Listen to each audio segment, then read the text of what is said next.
ભગવાન શ્રી રામના 3 સૌથી મોટા ચિહ્નો આજે પણ પૃથ્વી પર હાજર છે। છેલ્લે અમે તમને તે સ્થાન બતાવીશું જ્યાં માતા સીતા પૃથ્વીમાં અદૃશ્ય થઈ ગયા હતા। નંબર 1, રામ સેતુ। ભગવાન શ્રી રામની વાનર સેના દ્વારા શ્રીલંકા જવા માટે બનાવવામાં આવ્યું હતું। આ રામ સેતુમાં આજે પણ ઘણા ચમત્કારો થાય છે।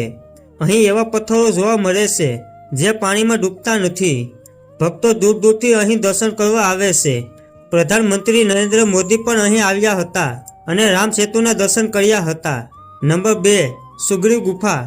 આ એ જ ગુફા છે જ્યાં સુગ્રીવ પોતાના ભાઈ બાલીના ડરથી છુપાઈ જતા હતા। અહીં સુગ્રીવે શ્રી રામને બાલીના આતંક વિશે જણાવ્યું હતું। નંબર 3, સીતાકુંડ પાતાળ પ્રવેશ। આ એ જ સ્થાન છે જ્યાં માતા સીતા પૃથ્વીમાં અદૃશ્ય થઈ ગયા હતા। અહીં ભગવાન રામના બંને પુત્રો લવ અને કુશે બજરંગબલીને બંધક બનાવ્યા હતા।